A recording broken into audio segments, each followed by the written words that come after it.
एसो पंचणमुक्कारो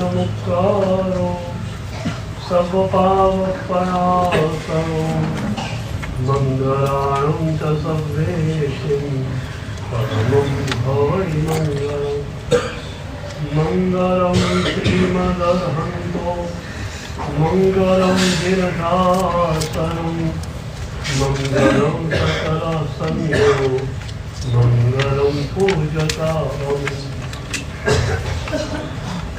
पिता परादेति जने कृपामन्थरतारयो ईषद्बाष्पार्द्रयोर्भद्रं श्रीवीरजिननेत्रयो कमले धरणेन्द्रे च सोचितं कर्म कुर्वति प्रभुस्तुल्यमनोमुक्ति पार्श्वनाथ श्रीस्तुव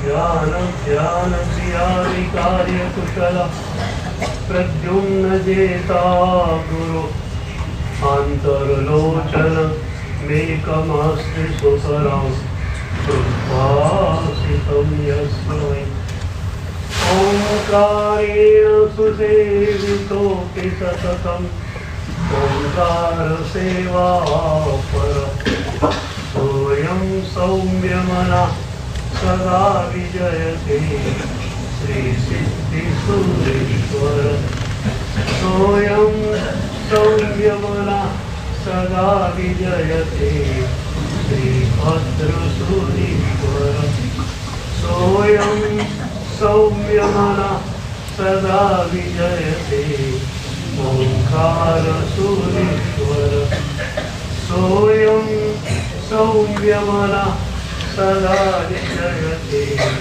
गोविन्दसूरीश्वर।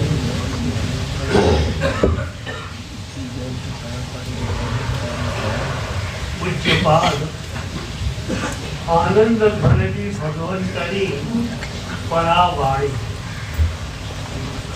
ऋषभजिनेश्वर प्रीतम महारो प्रभुना परम प्रेमમાં ડૂબી જવાનું મજાનું આમંત્રણ આનંદ ઘનજી ભગવંતનું એ પરમ પ્રેમમાં ડૂબાય કેટલો તો આનંદ भीतरથી प्रगटे परम पावन आचारांग क्षेत्रों एक बहुत सरस रोमहर्षक प्रसंग आवे छे। एक मुनिराज ने गंगा नदी ने पेने पार जोऊ छे। गंगा नदी घोड़ी थी ज उतरी शकाय, बीजी रीते उतरी शकाय नहीं। तो मुनिराज गंगा रे किनारे उभा छे, घोड़ी कोई जती होय पेली बाजू तो एमा पोते जई शके। पहली बात तो यही कि घोड़ी में बेसीने जवाय तो पर पक्कायनी विराधना तो थवानी ज।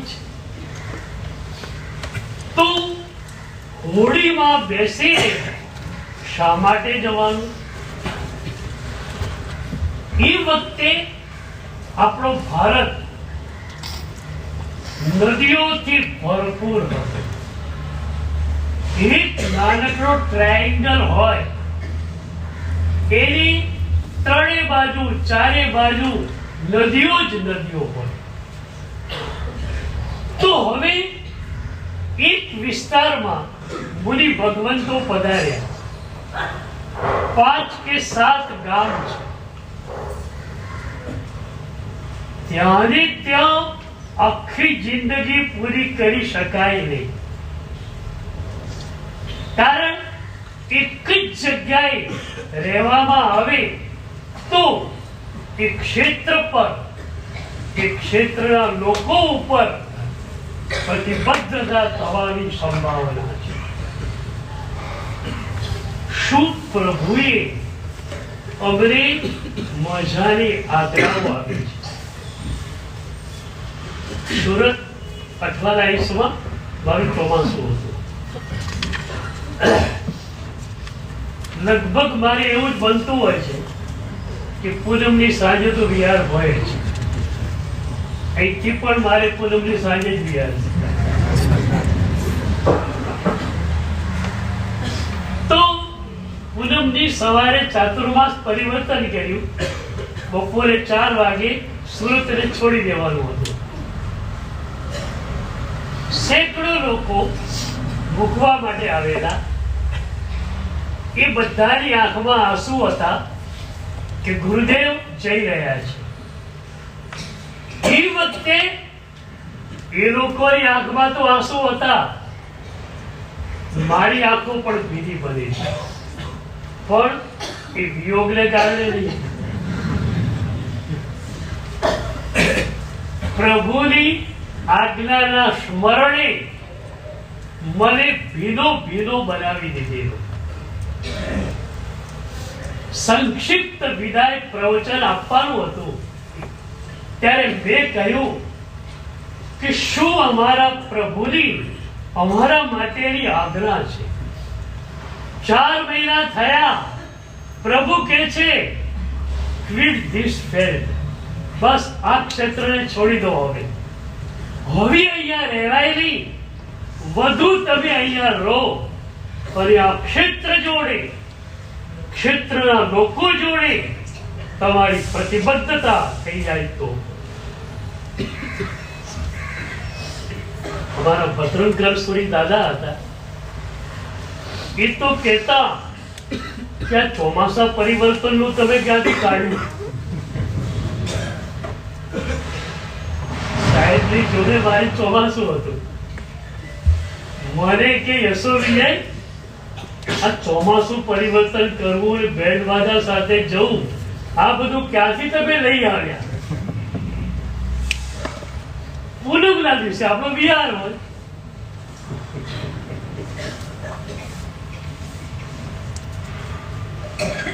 તો નાનકડું ક્ષેત્ર છે અને એમાં મુનિ ભગવંતો વધુ સમય રહે તો ક્ષેત્ર જોડે, ક્ષેત્રના લોકો જોડે આસક્તિ થાય, ગૌરવો થાય. બહુ મજાની વાત કહું, તમારી નજર અમારા તરફ હોય એ બિલકુલ બરોબર છે, પણ અમારી નજર સંપૂર્ણતયા પ્રભુની સામે જ હોય, તમારી સામે નહીં, કોઈ સંયોગોમાં નહીં. તમારે તરવું છે તો તમે પૂરી ભગવંતો તરફ, સાધ્વીજી ભગવતીઓ તરફ નજર રાખી શકો, પણ અમારી નજર તમારી સામે છે. અત્યારે તમે બધા મારી સામે બેઠેલા છો, પણ મારી સામે પ્રભુ છે, પ્રભુની આજ્ઞા છે.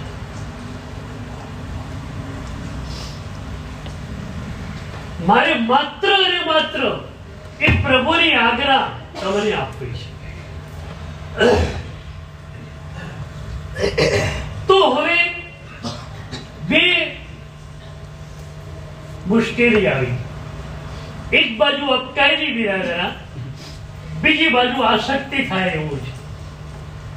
તો બે દોષ હોય ત્યારે નાનો દોષ હોય એને સ્વીકારવો પડે. અને એથી પ્રભુએ કહ્યું કે હોડીમાં બેસીને પણ તમે આ ક્ષેત્રને તો છોડી દો. એ બોલી ભગવાન ગંગાને કિનારે ઉભા છે. એક હોડી તૈયાર થયેલી, 15-20 યાત્રિકો અંદર બેઠેલા છે. મુનિરાજે નાવિકને પૂછ્યું, મારે સામે પાર જવું છે તો હું તમારી નાવમાં બેસી શકું? નાવિકે હા પાડી. મુનિરાજ બેસી ગયા. એ જે વર્ણન આવે છે ત્યાં અમે લોકો હોલી જઈએ છીએ. એ મુનિરાજ નૌકામાં બેઠેલા છે એટલે એમનું શરીર નૌકામાં છે, એમનું મન, એમનું ચિત્ત સંપૂર્ણતયા પ્રભુમાં, પ્રભુની આજ્ઞામાં છે. 25 જણા નૌકામાં બેઠેલા છે, અલગ મલકની વાતો કરે છે. મુનિરાજનું ધ્યાન એક પણ વ્યક્તિની વાતમાં નથી. નૌકામાં બેઠા, આંખો બંધ કરી પોતાની ભીતર ઉતરી ગયા. તમે ગાડીમાં જાઓ ને ત્યારે શું કરો? તમારી કારમાં શું શું હોય? અમારા પેથળ મંત્રી ઘરેથી રાજસભા જતા પાલખીમાં બેસીને, તો પાલખીની અંદર ઉપદેશ માલા પ્રતના પાના પડ્યા રહેતા. જ્યાં પાલખીમાં બેઠા પેથળ મંત્રી અને માણસોએ પાલખી ઉપાડી, એ લોકો પાલખી ઉપાડીને ચાલવા લાગ્યા. પેથળ મંત્રી પુસ્તક વાંચવા માંડે છે. તમારી કારમાં કેટલા પુસ્તકો હોય ધાર્મિક? તમારા ઘરે અને તમારી ઓફિસે કેટલા ધાર્મિક પુસ્તકો હોય? આજનો યુગ તો સુવર્ણ યુગ છે. ગુજરાતી, હિન્દી, અંગ્રેજી બધી જ ભાષાઓ કેટલા સરસ પુસ્તકો બહાર આવ્યા છે. મેં પહેલા પણ કહેલું, 2 પ્રતિક્રમણ સૂત્ર મૂળથી તમને આવડે છે તો એનો અર્થ સૌથી પહેલા કરી. પૂજ્યપાદ ભુવન ભાનુસરી મહારાજ સાહેબનું પ્રતિક્રમણ સૂત્ર ચિત્ર આલ્બમ પુસ્તક છે, બહુ સરસ છે. એકવાર એ વાંચી લો. નમૂદ થોડુંક તમે બોલો છો, પણ એમાં પ્રભુના કયા કયા વિશેષણો છે તમને ખ્યાલ નથી. એકવાર નમૂદ થોડુંક નો અર્થ થઈ ગયો અને પછી તમે નમૂદ થોડુંક બોલો, તમારી આંખો ભીની ન બને તો જ નવાય. કલા પુરુષ દાદાને ચૈત્યવંદન કરતા જોવા એ પણ આપણું એક સૌભાગ્ય રહેતું. ઘણી વાર દાદાને એ રીતે જોયેલા, પણ પહેલી જ મૂંઝવણ એ થાય કે પ્રભુને જોવા કે આ દાદાને જોવા. એ કલા પૂર્ણસુરી દાદા ચૈત્યવંદન કરતા હોય, નમૂદ થોડું પોતે જ બોલે અને એક એક વિશેષણે એમના ચહેરા ઉપર પ્રભુ પ્રત્યેનો જે ભાવ ઉભરાતો હોય, આપણે જોઈને છપ થઈ જાય. એ મુનિરાજ નાવમાં બેઠેલા છે. નાવ અધવચ્ચે ગઈ, નાવમાં તોફાન આવ્યું.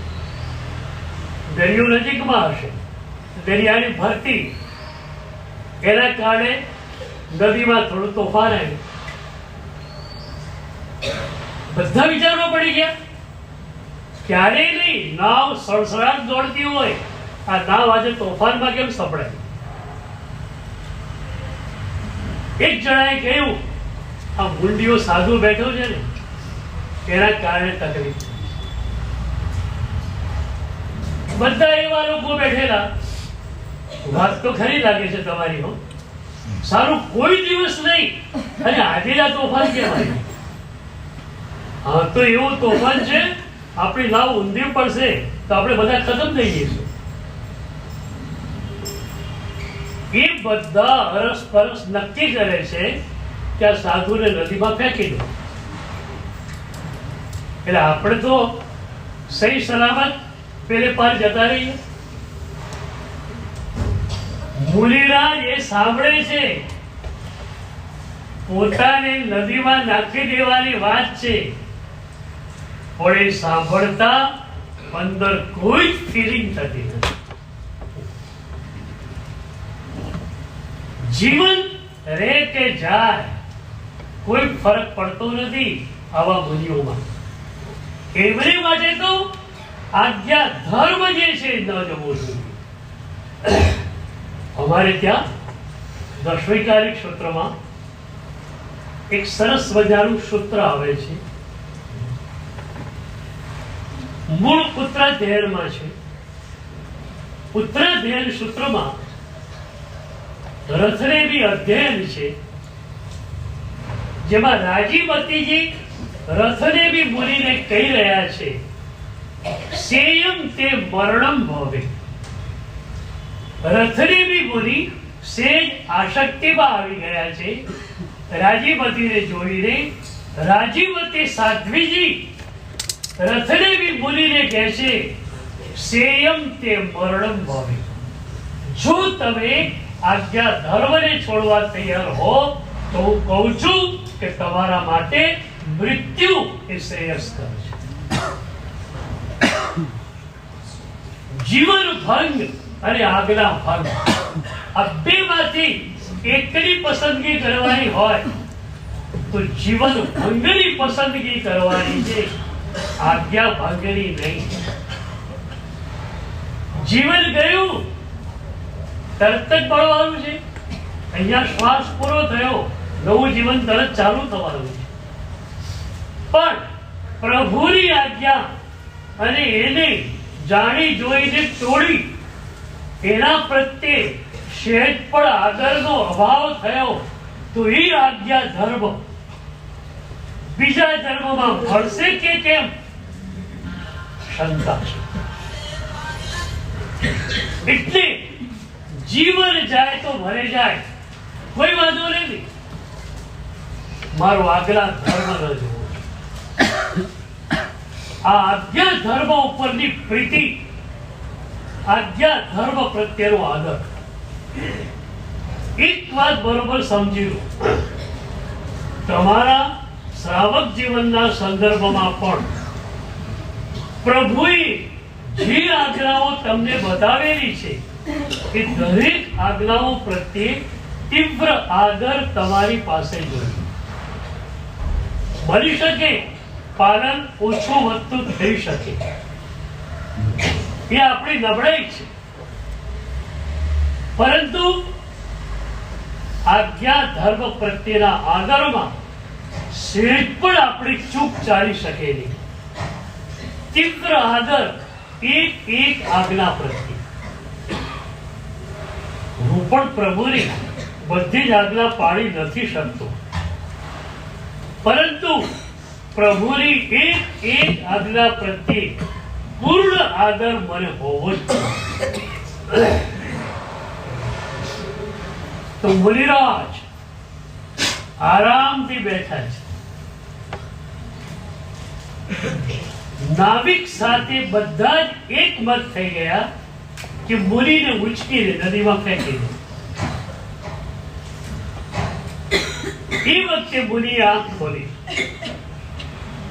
અને પ્રેમથી બધાને કહ્યું કે તમારી ઈચ્છા મને નદીમાં ફેંકવાની છે, પણ જો હું મારી મેટે નદીના પ્રવાહમાં જતો રહું તો તમને વાંધો ખરો?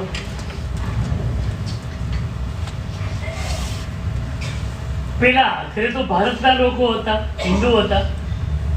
મહારાજ તમે તમારી બેડે નદીમાં જતા રહેતા હો તો અમારે તો બહુ સારું, મુનિની હત્યાનું પાપ અમને લાગશે નહીં. શા માટે આ કહ્યું? એ લોકો પોતાના શરીરને થ્રો કરે તો શું થાય? અપકાયેલા જીવોની વધુ નિરાધના થાય. થ્રો કરો એટલે શું? આખું શરીર એને થ્રો કરવામાં આવે તો અપકાયેલા જીવોની વિરાધના કેટલી બધી થાય. પેલા લોકોએ હા પાડી, મુનિ ધીરેથી નદીમાં વહી જાય છે. શ્રવણ બન્યા એ પહેલાના તારુ હતા, મોટી મોટી નદીઓને તરી શકે એવા હતા. એ નદીમાં ગયા, પણ નદીમાં ગયા પછી નથી હાથ હલાવતા, નથી પગ હલાવતા.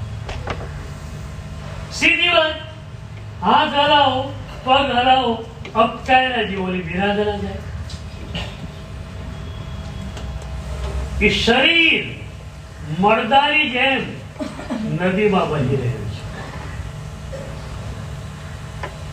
કોઈ આકાંક્ષા નથી જીવનની. જીવન રહે ન રહે, પ્રભુ તારી આજ્ઞા રહેવી જોઈએ.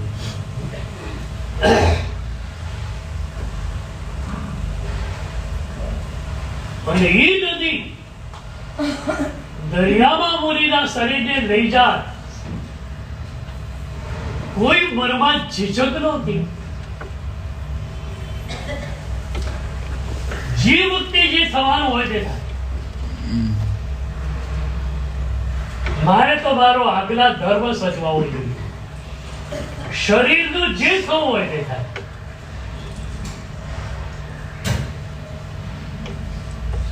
પણ બને એવું, નદીએ એકદમ છાલક મારી અને શરીર કિનારે પડ્યું. કિનારે મુનિ આવી ગયા. પછી શું કરે છે? પછી એ ભીના કિનારા ઉપર ઉભા રહે છે. સામું ગામ દેખાય છે, પણ ત્યાં જતા નથી. નદીને કિનારે ઉભા રહે છે. શા માટે? વસ્ત્રો ભીના છે, શરીર ભીનું છે. એ વસ્ત્રમાંથી, શરીરમાંથી પાણીના ટીપા નીચે પડી રહ્યા છે. હવે જો વિહાર કરવા જાય, રેતિયા રસ્તા ઉપર ચાલે તો પાણીના ટીપા રેતમાં પડે, અપકાયેલા જીવોની વિરાધના થાય. જ્યાં સુધી કુદરતી રીતે શરીર સુકાતું નથી, વસ્ત્રો સુકાતા નથી, ત્યાં સુધી મુનિ કિનારે ઉભા રહે છે.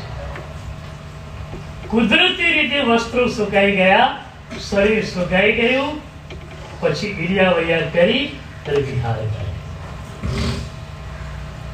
અમને લોકોને આવા મહામુનિઓની ઈર્ષા હોય છે. શાસ્ત્ર ગ્રંથોમાં આવી ઘટનાઓ વાંચીએ ત્યારે આંખો ભીની પડે છે. અને એ વખતે પ્રભુને અમારી આંખના આંસુ કહેતા હોય છે કે પ્રભુ, અમારામાં આવું સત્વ ક્યારે આવશે? અનંત શરીરો મળ્યા અને ગયા. આ એક શરીર વધારે જાય શું ફરક પડે છે? શરીર જાય તો શું ફરક પડે છે? પ્રભુ મળવા જોઈએ, પ્રભુનો આજ્ઞા ધર્મ મળવો જોઈએ. આ જીવન શાના માટે નક્કી કરો? આ મુનિરાજના મનમાં નક્કી હતું, જીવન માત્ર ને માત્ર પ્રભુની આજ્ઞાના પાલન માટે છે. આ એક નિર્ધાર આપણને બધાને સત્વશાળી બનાવી દે. અત્યારે જે સત્વ ખૂટી ગયું છે એવું લાગે છે કે સત્વની પૂર્તિ માત્ર એક આ સંકલ્પથી થાય. શરીર જવાનું જ છે. મારા દાદા ગુરુદેવ ભદ્રસુરી માણસ,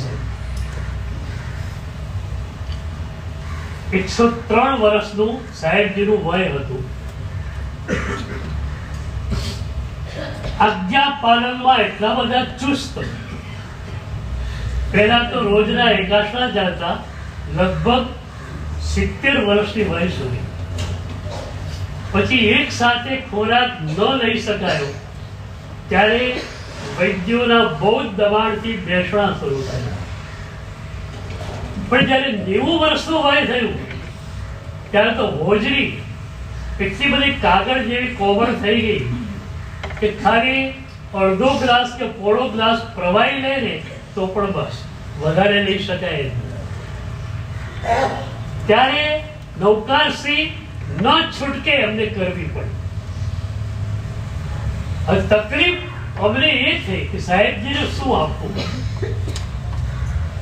દૂધ આપવાની કોશિશ કરી પણ ગેસ થઈ જતો. 90 વર્ષનું હોય, પીપરામણ વાળું દૂધ આપ્યું તો પણ કોઈ અસર ન થઈ. અને એમાં અમારે જુનાડીસા જવાનું થયું. ત્યાં વાલચંદભાઈ વૈદ્ય, આપણા જૈન,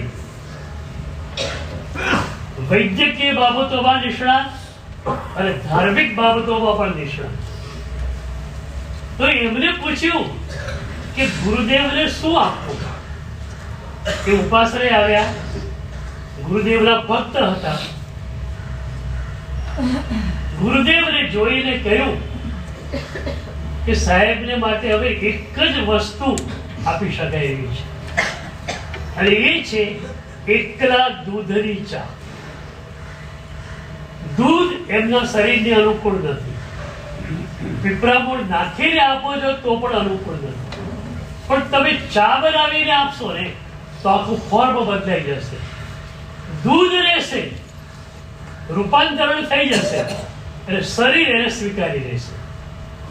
દર 2-3 કલાકે અડધો ગ્લાસ, પોણો ગ્લાસ જેટલું પણ ચા લઈ શકે એનું ચા આપો.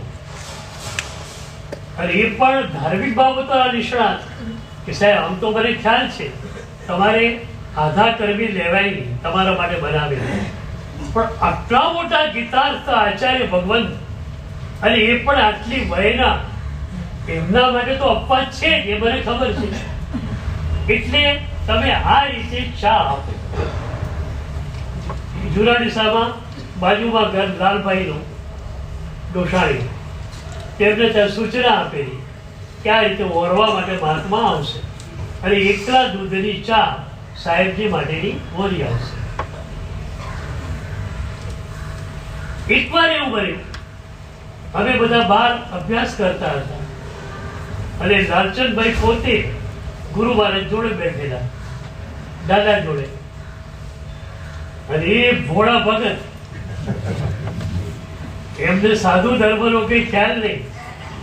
એ કે બાપજી તમે પધાર્યા જુનાડીસામાં, મારે તો લોટરી લાગી ગઈ.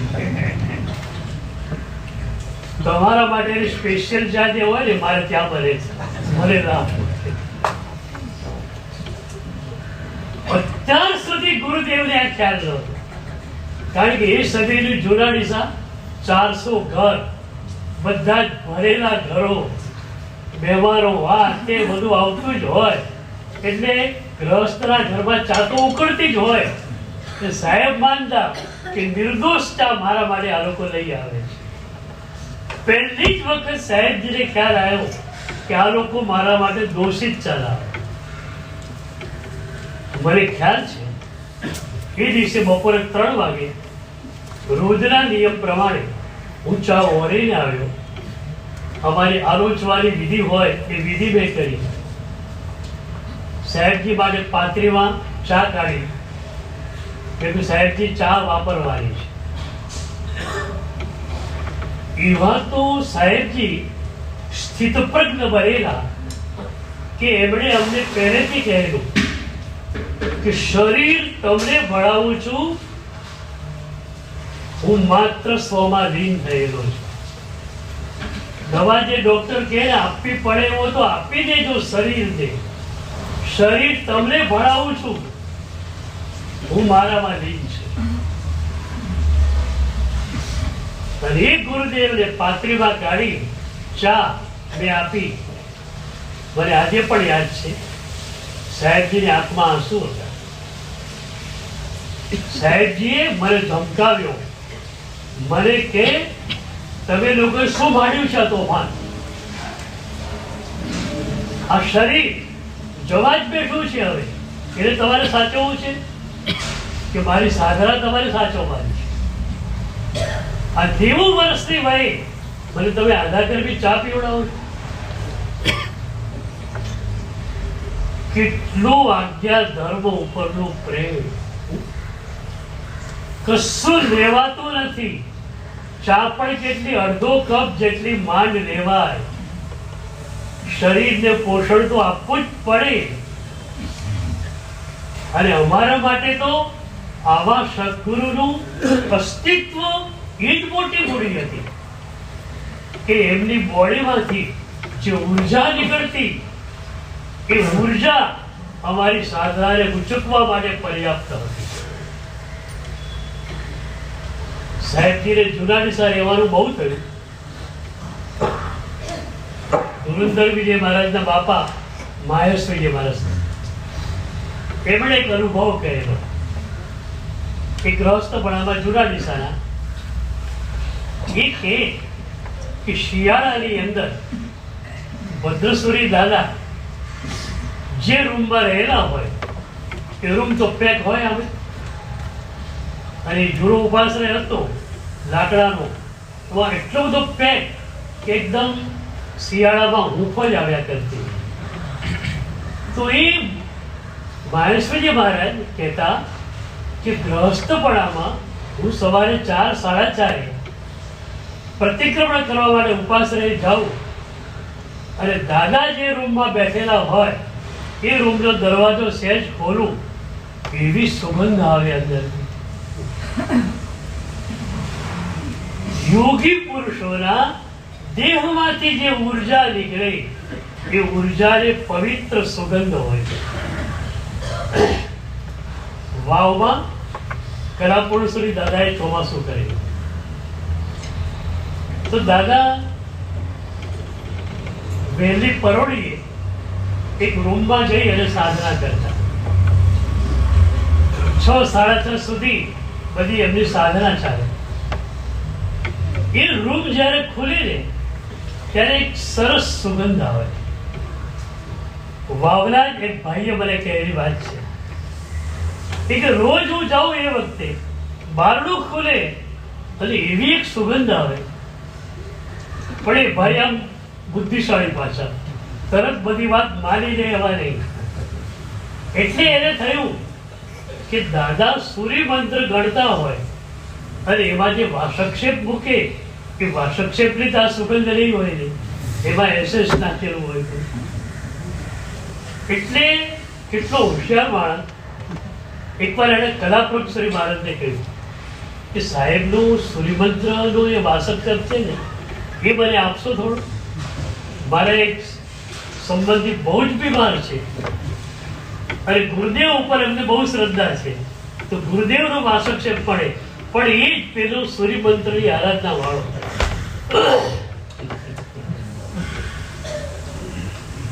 આપ્યો વાસક્ષેપ, પડી ગાવા લીધો, ઘરે ગયો, 2-4 વાર સૂંઘ્યો, લાગ્યું પેલી સુગંધ ને આ સુગંધ અલગ છે. બીજી સવારે 6:15 વાગે આ વાસક્ષેપની સુગંધ બરોબર લઈને ગયો. ત્યાં ગયો, બારણું ખોલ્યું અને જે સુગંધ મળી સાવ અલગ. ત્યારે એને ખ્યાલ આવ્યો કે યોગી પુરુષોના દેહમાંથી એક ઉર્જા નીકળતી, પણ એ ઉર્જા આટલી પવિત્ર બની કે સવાલ એ છે એ આજ્ઞા પ્રત્યેના આદર. પ્રભુ પ્રેમ, પરમ પ્રેમ, અંદર બીજું કઈ હતું જ નહીં. ઘણી વાર કહેતો કે આપણું હૃદય કેટલું બંધ બુદ્ધિના આધારનું છે. હૃદય આટલું અનંતા જન્મોમાં શું કર્યું? કચરાથી હૃદયને ભર્યું અને ભગવાન માટે બોર્ડ લગાડ્યું, નો વેકેન્સી. જગ્યા નથી. આ જન્મમાં શું કરવાનું છે? એ હૃદયને પ્રભુથી ભરી દેવાનું છે અને પછી બોર્ડ લગાડવાનું છે, નો વેકેન્સી ફોર અધર્સ. હવે બીજા કોઈ માટે જગ્યા રહી નથી. પ્રભુથી જ, પ્રભુના પ્રેમથી જ હૃદયને ભરી દીધું છે. અનંત જન્મોમાં જે નથી મળ્યું એ આ જન્મમાં મેળવવું છે. એટલે સાધક માટે એક વિશેષણ આવે છે, સાધનૈક દૃષ્ટિ. એની નજર માત્ર સાધના તરફ છે, માત્ર પ્રભુની આજ્ઞા તરફ છે. પેલા મુનિરાજની વાત આપણે જોઈ, કેવા હતા? આજ્ઞૈક દૃષ્ટિ, એમની દૃષ્ટિ માત્ર પ્રભુની આજ્ઞા તરફ હતી, શરીર ઉપર પણ નહીં. શરીર જાય તો જાય, આ ક્ષણે જાય, મને કોઈ વાંધો નથી. મારા પ્રભુની આજ્ઞા, એના પાલન માટે આ જન્મમાં હું આવ્યો છું. તો એ મુનિ સાધનૈક દૃષ્ટિ હતા, આજ્ઞૈક દૃષ્ટિ હતા. માત્ર ને માત્ર પ્રભુ તરફ, પ્રભુની આજ્ઞા તરફ એમની દૃષ્ટિ હતી. કેવા કેવા મહાબલીઓ થઈ ગયા. પ્રભુથી જ એમણે હૃદય ભરી નાખ્યું. અને આમ છે શોર્ટકટ, રાગ ન આવવો જોઈએ હૃદયમાં, દ્વેષ ન આવવો જોઈએ. સારું, પણ એકદમ ટેસ્ટી વસ્તુ આવે તો શું થાય? થોડો રાગ તો આવી જાય. સારું, પેલો માણસ મળે, આખી જિંદગી એને મારું ખરાબ કરેલું, હવે એ મળે તો ગુસ્સો આવી જ જાય. હવે અહંકાર ના કરીએ, પણ બહુ એકદમ વિદ્વાન માણસો આપણી પ્રશંસા કરે તો થોડો અહંકાર આવી જાય. આ બધી ગડબડમાંથી બચવું હોય તો પ્રભુને ભરી દેવાના હૃદયમાં. પછી કોઈ માટે જગ્યા જ નથી, ન રાગ માટે, ન દ્વેષ માટે, ન અહંકાર માટે. એક વાર ખંભાતમાં મહોપાધ્યાય યશોવિજય મહારાજ અને મહોપાધ્યાય માનવિજય મહારાજ બેઉ ભેગા થયેલા. બેઉનું શિષ્ય વૃંદ મોટું, એટલે એક બહારની સુવિધા માટે અલગ અલગ ઉપાશ્રયમાં ઉતરેલા, દૂર દૂરના, જેથી કરીને ગોચરી પાણી નિર્દોષ બેઉ વૃંદને મળી શકે. બધા સાથે રહે તો ગોચરી પાણી નજીકમાં એટલું સુલભ ન થાય. બંનેને એકબીજા પ્રત્યે ગુણાનુરાગ, બંને મહાત્મા હતા. પ્રવચન માટે લોકોએ વિનંતી કરી તો એક મહાત્માએ સવારનું રાખ્યું, કે બપોરનું રાખ્યું. લોકોને બધાને બે બાજુ લાભ મળી શકે. મહોપાધ્યાય યશોવિજય મહારાજનું પ્રવચન એકદમ તાર્કિક અને સમજવામાં થોડું ટફ પડે એવું. માનવિજય મહારાજ સાહેબનું વ્યાખ્યાન એકદમ સરળ. એ સ્તવનો ગાય, કોઈ સજ્જાયો ગાય અને કથાઓ માણી માણી અને વ્યાખ્યાનને રસપ્રદ બનાવે. એકવાર એક બહુ વિદ્વાન માણસ માનવિજય મહારાજ સાહેબ પાસે ગયા, વંદન કર્યું અને પછી કહ્યું, ગુરુદેવ, શું આપણું પ્રવચન અદ્ભુત. હું બેઉ પ્રવચનમાં જાઉં છું, બેઉ પ્રવચન સાંભળું છું, પણ ઉપાધ્યાય યશોવિજય મહારાજના પ્રવચન કરતા આપણું પ્રવચન શ્રેષ્ઠ છે. ગામનો અગ્રણી માણસ આવું કે સામાન્ય રીતે અહંકાર આવવાની શક્યતા રહી, પણ માનવિજય મહારાજ સાહેબ આખું રીતે પ્રભુથી ભરાઈ ગયેલું, અહંકારને રહેવાની જગ્યા જ નથી. તારો બધા શોર્ટકટ નથી લાગતો? શોર્ટકટ નહીં, પ્રભુથી હૃદયને ભરી દો, પ્રભુના પ્રેમથી હૃદયને ભરી દો, બીજા માટે જગ્યા જ નથી. એ વખતે માનવિજય મહારાજ સાહેબે કહ્યું કે ભાઈ યશો વિજય મહારાજનું પ્રવચન બહુ જ શ્રેષ્ઠ છે, બહુ જ ઊંચું છે, પણ એ મારા જેવા શ્રોતાઓ માટે છે. એક જૈન શાસનના બહુ મોટા ખ્યાતિ પ્રાપ્ત ઉપાધ્યાયજી કહે છે કે યશો વિજયજીનું પ્રવચન મારા જેવાઓ માટે છે. તમારું પ્રવચન, મારું પ્રવચન તમારા જેવા માટે છે, પણ યશો વિજયજીનું પ્રવચન મારા જેવા માટે છે. એટલે અમને લોકોને પણ શાસ્ત્રોનો બોધ યશો વિજય મહારાજના પ્રવચનોથી થાય છે. કેટલું ગુણાનું રાગ બોલો.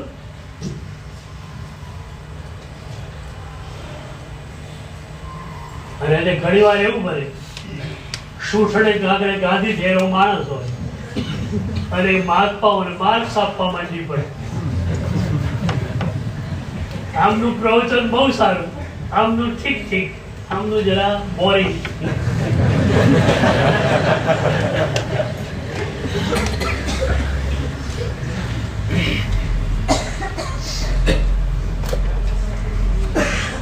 તને અહીંયા માર્ક્સ આપવા કોને બેસાડતા? પણ હું ઘણી વાર કહું છું, તમે બુદ્ધિ લઈને આવો તો આ જ કામ થવાનું. 4 મહાત્મા એક સમારોહમાં બોલે, તમે બુદ્ધિ લઈને આવ્યા છો, તમારી બુદ્ધિ શું કરવાની? એ મહાત્માઓને પર્સન્ટેજ આપવાની. બુદ્ધિ ભીંજાઈ ન શકે, પલળી ન શકે, ડૂબવાની વાત ક્યાં છે? આપણે ડૂબવું છે. અને એટલે બુદ્ધિને બહાર મૂકીને આવો, અહંકારને બહાર મૂકીને આવો. દેરાસરમાં તમે જાઓ, અહંકાર મૂકીને આવો ને.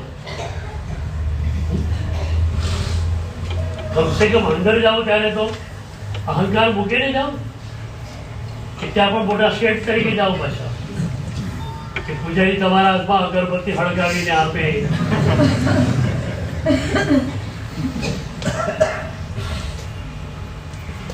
જ્યાં તમારી અપેક્ષા ત્યાં પણ શેઠ થઈને જાઉં છું. શાસ્ત્ર પૂજા ભણાવો ને ત્યારે પેલી પંક્તિ આવે, અષ્ટ સંવર્ત વાયુથી કચરો હોય. એટલે શું કરવાનું? કેસનું પલ્લું જે છે આમ આમ કર્યું.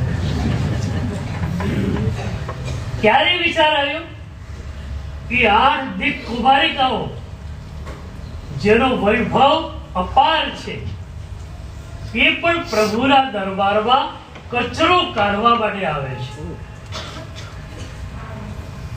તમને બધાને મોર પીછની સાવરણી લઈને દેરાસરમાં કાજો કાઢતા ક્યારે જોવું બધું? એ પ્રભુની ભક્તિ નથી એવું માનું છું. તમને ખ્યાલ છે? પહેલી ઋષિ બોલો એને ઘરની ચિંતા ગઈ, ઓફિસની ચિંતા ગઈ, પણ દેરાસરની ચિંતા તમે કરી શકો. પ્રદક્ષિણા પથ ફરતા હો, ક્યાંય કચરા જેવું લાગે તો શાસ્ત્રમાં એવું લખ્યું છે કે કચરો દેખાય તો શ્રાવક કચરાને દૂર કરે.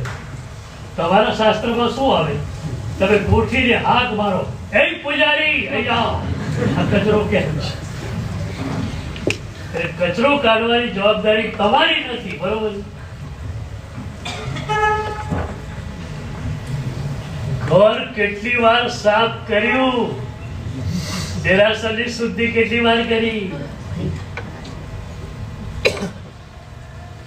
પ્રભુની પાસે હું ભક્ત તરીકે જાઉં છું. આ વાત છે. ઇન્દ્ર મહારાજા 5 રૂપે પ્રભુને મેરુ પર્વત ઉપર લઈ જાય. કેમ? એક જ વાત, પ્રભુની બધી ભક્તિ હું કરું, પ્રભુને લઉં પણ હું, બે બાજુ સાવર પણ હું દોડું, આગળ વજ્ર પણ હું ઉછાળું, પાછળ છત્ર લઈને પણ હું ચાલું. દેવતાઓ નહોતા, પણ બધી ભક્તિ હું કરું. એ બધા ઉદાર માણસ, બીજાને પણ લાભ મળવો જોઈએ.